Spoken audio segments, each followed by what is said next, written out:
আসসালামু আলাইকুম। আজকে ছোট্ট করে আলোচনা করব প্রাচীন বাংলার জনপদ নিয়ে। বিষয়টি কেন আলোচনা করছি সেটি একটু বলে রাখা ভালো। আমি এই বিষয়ে আসলে অনেকগুলো টিউটোরিয়াল খুঁজছিলাম। অনেকগুলো ক্লাস দেখলাম। অনেকেই অনেক ভালোভাবে উপস্থাপন করেছেন। তবে আমার কাছে যে জিনিসটি মনে হয়েছে যে ওনারা ১ থেকে ১.৫ ঘন্টার সময় নিয়ে পড়িয়েছেন। কিন্তু এই বিষয়গুলো আসলে ১৫ মিনিটে কভার করা সম্ভব। আমি খুব সুন্দর সংক্ষিপ্তভাবে এটি উপস্থাপন করার চেষ্টা করছি। যে প্রাচীন বাংলার জনপদ সম্পর্কে আমরা যে ধারণাটা পাচ্ছি সেটি কোথা থেকে পাই? এটা একটা প্রশ্ন। দ্বিতীয়ত, যে প্রাচীন বাংলার জনপদগুলো সময়ের সময়ে তার নাম পরিবর্তন হয়েছে অথবা অবস্থান পরিবর্তন হয়েছে। কেন পরিবর্তন হয়েছে সেই বিষয়টিও জানা দরকার। এবং প্রাচীন বাংলার জনপদগুলোর উৎস কোথায়? মানে এই জানবার উৎসটি কোথায়? আমি আজকে ছোট করে এই ৩টি বিষয় ক্লিয়ার করব। প্রাচীন বাংলায় আমরা ১৬টি জনপদের নাম পাই। কিন্তু এর অবস্থান নির্ণয় করা আসলে সম্ভব হয়নি। আমরা অবস্থান নির্ণয় করতে পারছি মাত্র ৮ থেকে ৯টি জনপদের। তো যাই হোক, আর্যের প্রভাবে এই নামগুলো হয়েছে। তবে আর্যদের প্রভাবের বাইরেও আগে থেকেই ২টি জনপদের নাম পাওয়া যায়। একটি হচ্ছে বঙ্গ, অন্যটি হচ্ছে পুন্ড্র। এখন বঙ্গ এবং পুন্ড্র এটি জনপদ অথবা জাতি, এটা ছিল। তাহলে যদি আর্যদের প্রভাবের কারণেই জনপদ হয়, তাহলে এই বঙ্গ এবং পুন্ড্র জাতি হিসাবে ছিল। এটি মোটামুটি ধরে নিতে পারি আমরা। যাই হোক, জনপদগুলোর নাম আমরা পাচ্ছি আমাদের মানে সোর্স যেটি, সেটি হচ্ছে চীনের যে পরিব্রাজক হিউয়েন সাং, তার বিবরণী থেকে। এখানে একটা ছোট্ট প্রশ্ন, পরিব্রাজক। পরিব্রাজক শব্দের অর্থ হচ্ছে যারা হেঁটে হেঁটে হেঁটে পরিভ্রমণ করেন, দর্শন করেন, ট্যুরিস্ট। এই নামটি আমি আসলে, এই শব্দটি আসলে শিখেছি আমার কলেজ শিক্ষকের কাছ থেকে। নটরডেম কলেজের ভূগোল বিভাগের শিক্ষকের কাছ থেকেই তিনি শব্দটি প্রথম মাথায় ঢুকিয়েছিলেন একটা ক্লাবের নাম করতে গিয়ে। যাই হোক, হিউয়েন সাং, আমরা যেটি এখন মানে বিহার, এই বিহার থেকে তিনি গঙ্গার তীর দিয়ে পূর্ব দিকে অর্থাৎ নিচের দিকে তিনি আসেন এবং আমাদের যে বঙ্গ যে জনপদ বা বঙ্গদেশ, সেটির পশ্চিম সীমানায় তিনি এসে পৌঁছালেন বা পৌঁছেছেন বলে ধারণা করা হচ্ছে। তিনি এই জায়গাটির নাম দিচ্ছেন ক জঙ্গল। ওনার লেখার এবং অবস্থানের প্রেক্ষাপটে এটি ধরে নেওয়া হয় যে এটি রাজমহলের একটা জায়গা হবে, কারণ তিনি যে ব্যাখ্যাগুলো দিচ্ছেন তাতে রাজমহলের অবস্থান ঘন জঙ্গল এটিকে নির্দেশ করছে। যাই হোক, হিউয়েন সাং এর পরে বঙ্গদেশের ৪টি রাজ্যের কথা উল্লেখ করা হয়েছে এবং এই ৪টি রাজ্যের যে সময়কাল আমরা পাচ্ছি সেটি হচ্ছে ৬৩৮-এর দিকে। তিনি ৪টি প্রদেশের নাম এখানে উল্লেখ করেছেন। একটা হচ্ছে পুন্ড্রনগর বা পুন্ড্রবর্ধন, যেটি উত্তরবঙ্গ এখন, সমতট যেটি হচ্ছে পূর্ববঙ্গ, তাম্রলিপ্তি এবং কর্ণ সুবর্ণ। কর্ণ সুবর্ণ মানে হচ্ছে পশ্চিমবঙ্গের অংশ।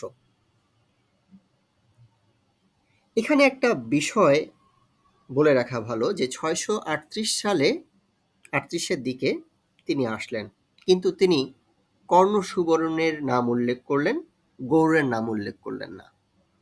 কিন্তু তার অল্প কিছুকাল আগেই মানে ৬০৬-এ গৌড়াধিপতি বা গৌড়ের রাজ হিসাবে শশাঙ্কের নাম আমরা জানি। তাহলে তিনি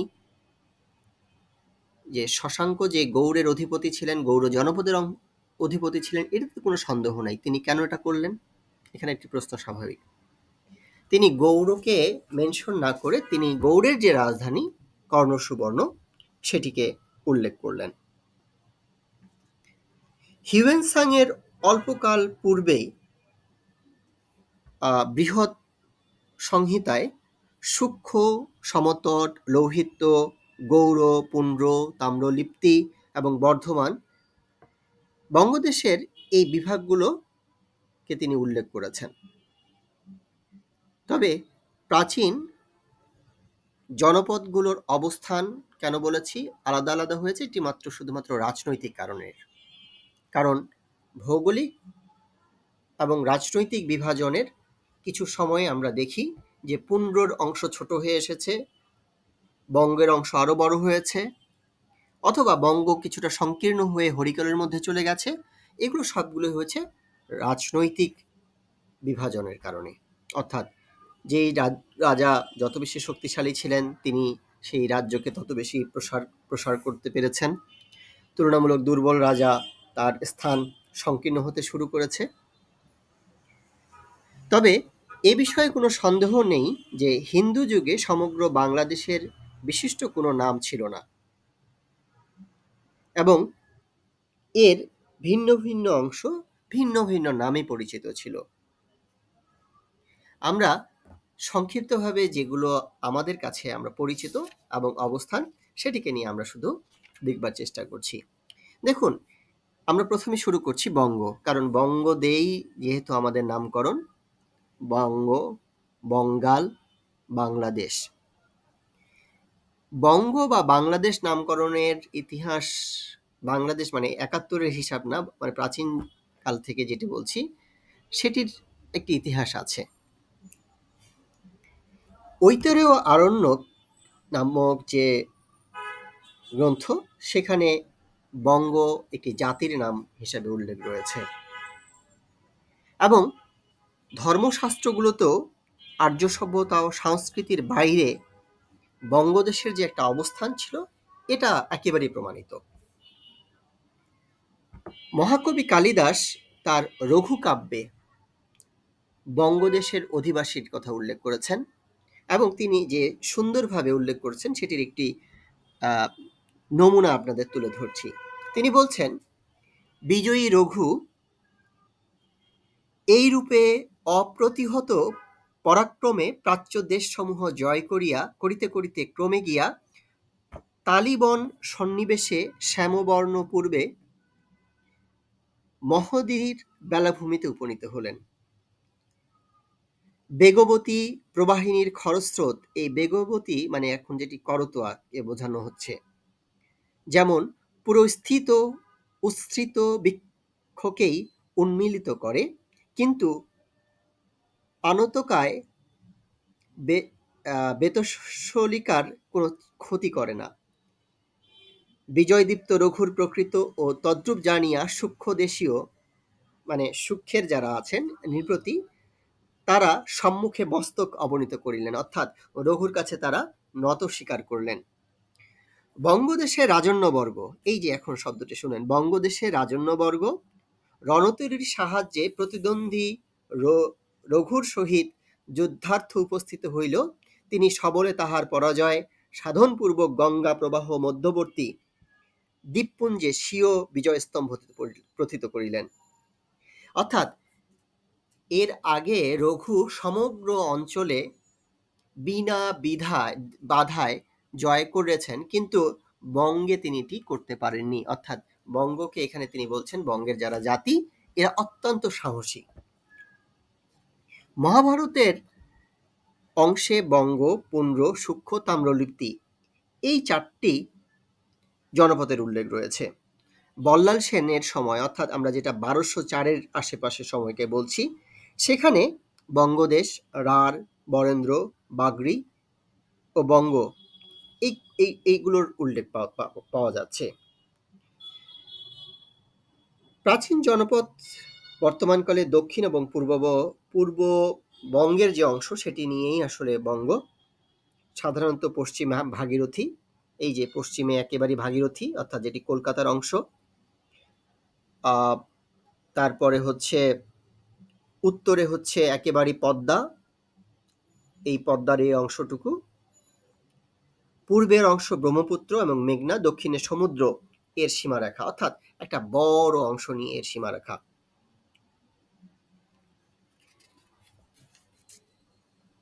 এর পার্শ্ববর্তী যে আরো দুটি জনপদ ছিল সেটার নাম পাওয়া যাচ্ছে, যেমন এর পার্শ্ববর্তী হচ্ছে সমতট এবং হরিকেলের নাম পাওয়া যাচ্ছে কিছু কিছু জায়গায়, যেমন আর্য মঞ্জুশ্রী মূলকল্পে এটার উল্লেখ রয়েছে।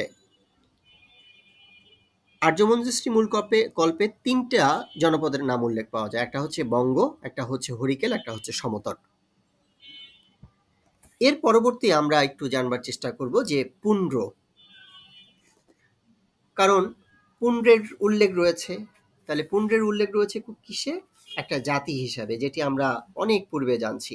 এটি জনপদ হিসাবে আমরা তখন ধরে নিচ্ছি, এটাও জনপদ ছিল জাতি হিসাবেই। পুন্ড্র এটা হচ্ছে জাতি বিশেষক, আগেই বলেছি যে এখানে পুন্ড্র জনগণের বা জনবসতি ছিল। এখন পুন্ড্রর সবচেয়ে উল্লেখযোগ্য স্থান যেটাকে আমরা বুঝি সেটি হচ্ছে বগুড়ার যে অংশটুকু, অর্থাৎ মহাস্থানগড় যে অংশটুকু। খ্রিস্টের জন্মের 200 বছর পূর্বে যে ব্রাহ্মী লিপি, সেখানে উল্লেখ আছে যে পুন্ড্রনগর, যেটাকে বলা হচ্ছে পুদনগর, এবং বর্তমান কালের যে মহাস্থানগড় এটার সাথে একেবারে সামঞ্জস্যপূর্ণ।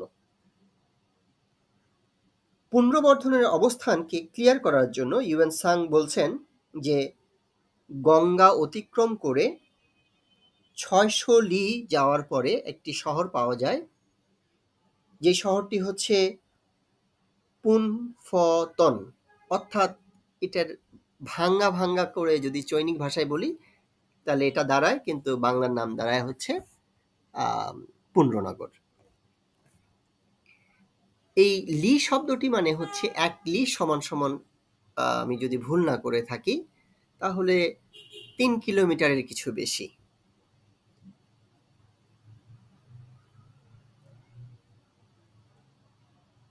পুন্ড্রনগর, কিন্তু পুন্ড্রনগর ভুক্তি, এই ভুক্তি মানে হচ্ছে বিভাগ নামেও কিন্তু এক সময় ছিল, যেটা হচ্ছে শাসন বিভাগের অংশ।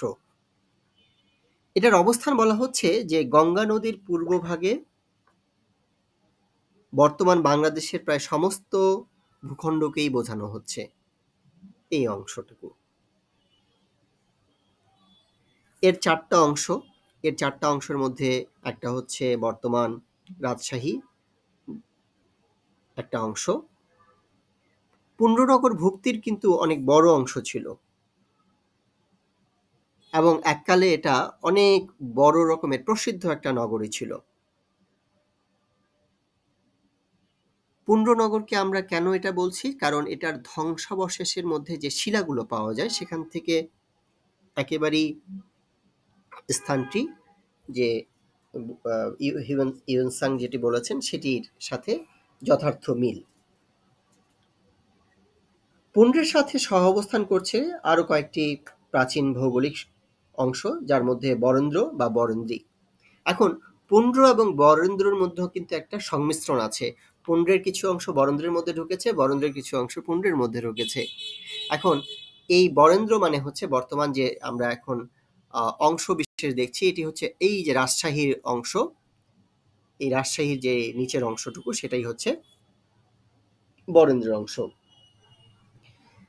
রামচরিত কাব্যে পালদের যে বিবরণ, সেখানে জনকভূ বরেন্দ্রীর বর্ণনা দিয়ে বলেছেন যে এর দক্ষিণ ছিল গঙ্গা, দক্ষিণে ছিল গঙ্গা, এই যে গঙ্গা আমরা পাচ্ছি, এবং পূর্বে ছিল করতোয়া, এই যে করতোয়া, এই যে করতোয়ার অংশ, এটা হচ্ছে করতোয়ার অংশ। মিনহাজের তবাকাতি নাসিরি গ্রন্থে বারিন্দ্রী বলে যে অংশটুকু বলা হচ্ছে, যেটি হচ্ছে লখনৌতি রাজ্যের অথবা মুসলমানদের অংশ, এবং সেটি গঙ্গা তীরবর্তী, এই যে গঙ্গা, গঙ্গার তীরবর্তী অংশই এর অবস্থান ছিল। আমরা চেষ্টা করব ধীরে ধীরে অন্যান্য সব জনপদগুলো পড়বার জন্য। আজকে এই পর্যন্তই।